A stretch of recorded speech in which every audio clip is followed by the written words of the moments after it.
Kapadadyon Vlogs, kumusta naman kayo dyan? At magandang umaga sa atin lahat.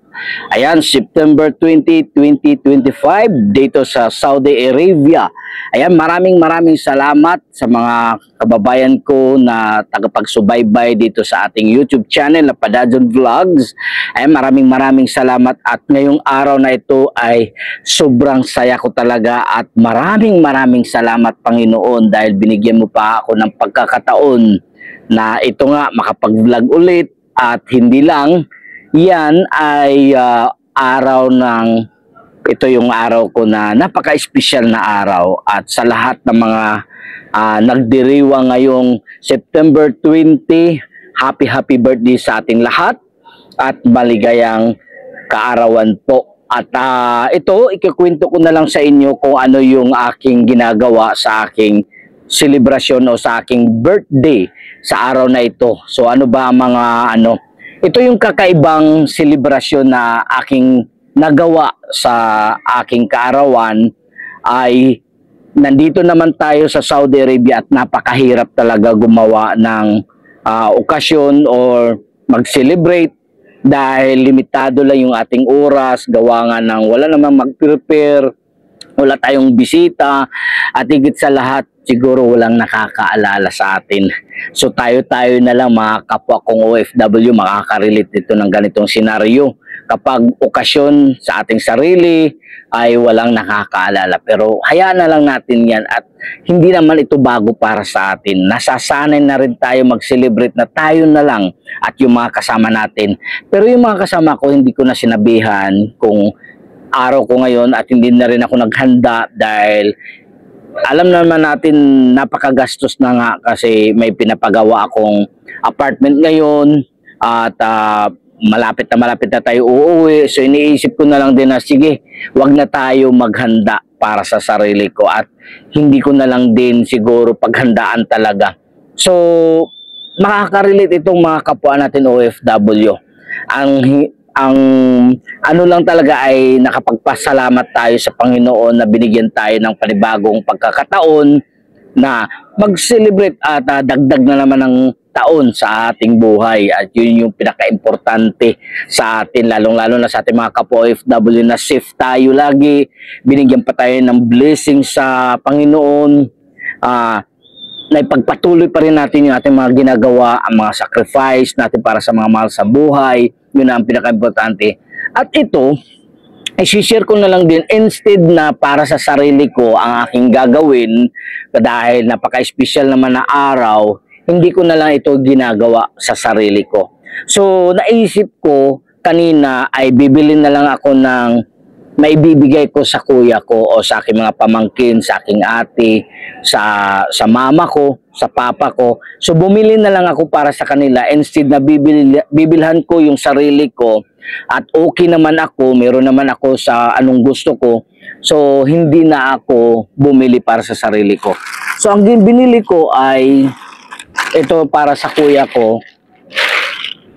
Nakabag pa talaga siya. Ang ganda ng bag nito. Ito ay sapatos na Dior. Iwan ko paano yung spellingin o paano ba sabihin yun. So, may nakita kasi ako kanina habang nag-ikot-ikot kami diyon ay maganda yung sapatos. Sabi ko ay tamang-tama to pang regalo ko sa aking kuya. So, binili ko agad. Ito, yung napakaganda. Oh. Maganda to guys sa mga ayan o. Tamang-tama to sa kanya dahil malapit na rin naman ang Pasko, meron din siya susuotin. So binilhan ko na lang instead na bibilhan ko ang sarili ko. Hindi ko na lang binilhan. Para na lang to sa mga kuya ko. Dalawa lang naman yung kuya ko, dalawa din yung ate ko. So binilhan na lang natin. Dalawa ang binili ko, isa na lang yung pinapakita ko sa inyo. Saka ko na lang ipakita yung isa. At doon sa mga pamangkin ko, babae at lalaki, hindi ko alam kung kaya kong lahat sila pagbibigyan. Pero ipapaintindi na lang natin na hindi nga halos kaya natin pagsabay-sabayin pa. Kaya yun, ito yung aking ginawa sa aking birthday. Siguro may makaka-relate sa ginagawa ko or bakit hindi inuuna yung sarili mo? Okay na ako sa sarili ko. Kaya ko naman na bibili sa susunod pa ng mga buwan bago tayo magbakasyon. So yun lang yung aking nabili at ito pinaka-special din to at taon-taon din naman tayo umuwi. Si nanay, si tatay, lagi ko naman talaga inuuna yan kahit walang okasyon, may birthday o wala, may Pasko, ano, lahat lagi ko silang inuuna kasi ganun ko sila kamahal at nagpapasalamat ako sa Panginoon dahil binigyan pa siya ng mahabang buhay. Ay nasa 82 years old na nga yung tatay ko. Yung nanay ko naman ay 79. Papasalamat ako. Sana Lord, ito yun. Panalangin ko lagi sa aking karawan, hindi man sa karawan araw-araw na pahabain mo pa ang buhay ng aking mga magulang, magsama-sama pa kami at makikita pa niya yung aming pagiging successful, makikita pa nila yung mga apo nila na nagiging successful na rin. At salamat Lord sa biyaya talaga sa pamilya namin, sa blessings na ano. So binilang ko rin si nanay kanina, sinabay ko na lang din yung kay nanay. Siguro marami ditong may alam tungkol dito kasi ako talaga wala akong idea. Mabuti yung kaibigan ko ay marunong talaga, yung kasama ko kanina. So ito yung binili ko sa kanya. Hindi ko alam kung anong brand to, Chanel or ano. Basta ano to, kalihira ito ng mga bag na sikat na bag, LV or ano ba yung mga bag na yun. Pero wala akong idea, yung kasama ko lang ang nag-suggest nito. So ito yung binili ko, meron pang strap, pero ang ganda ng strap to pang mayaman. So pwede na sasabihin si nanay na si Aling Doña Dorotia. Yun yung tawag nila doon sa isla kasi meron silang anak na OFW. Kaya sino makaka-relate dyan na pagsabihan o lagi sinasabihan yung nanay nyo na Donya kasi meron na silang anak na OFW. Kasi mga kapitbahay, mga chismosa. Ayan, at ito yung loob. Yun yung makikita kasi madilim dito. Maganda siya guys, leather talaga siya, mabigat, medyo may kabigatan.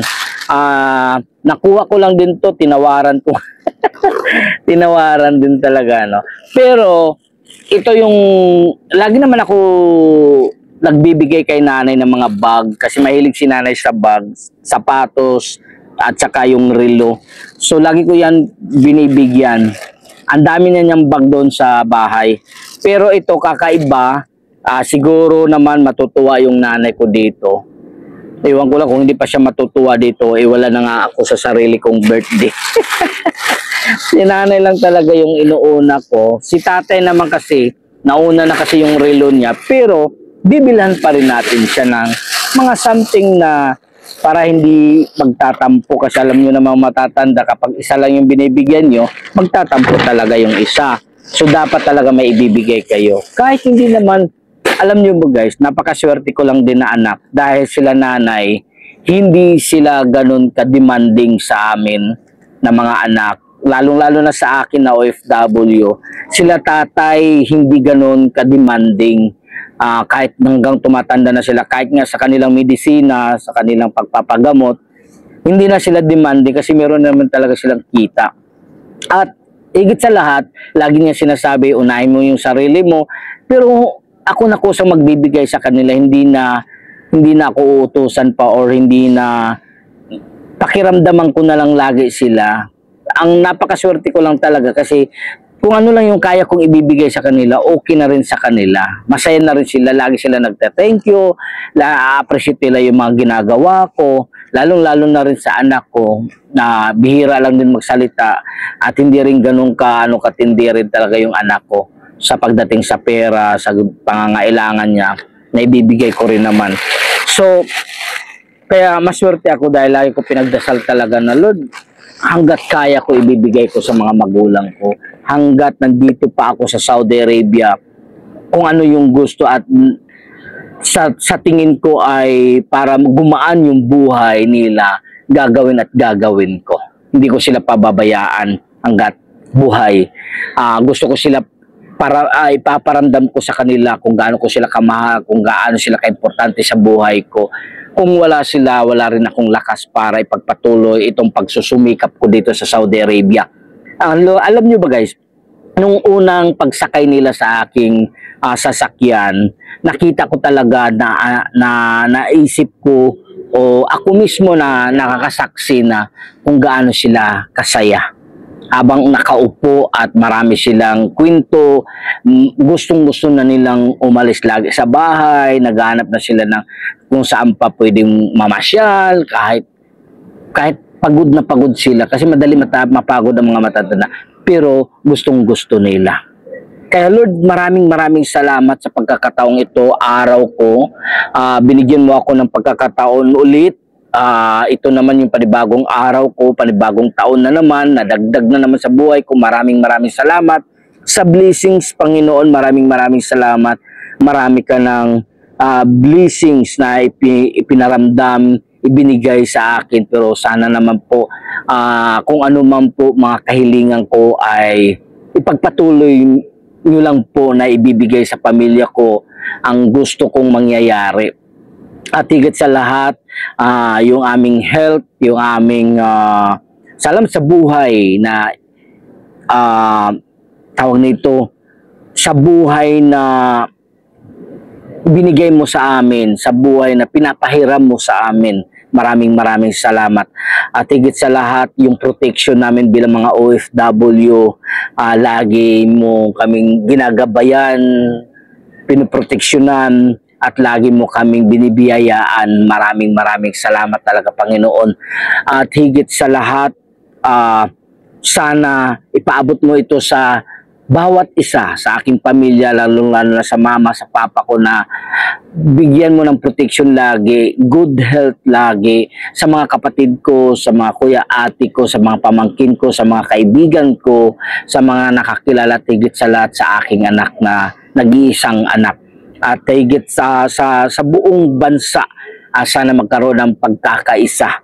Yun lang yung aking panalangin sa aking kaarawan, at naway pagmamahalan para at pagkakaisa ang mananaig sa aming mga puso't at isipan. Lord, maraming salamat. At ito na nga yung aking kaarawan.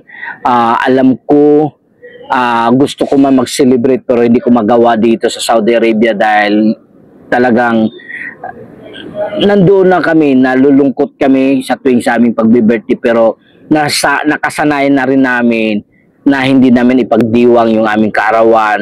Hayaan na lang namin ang araw na lumipas.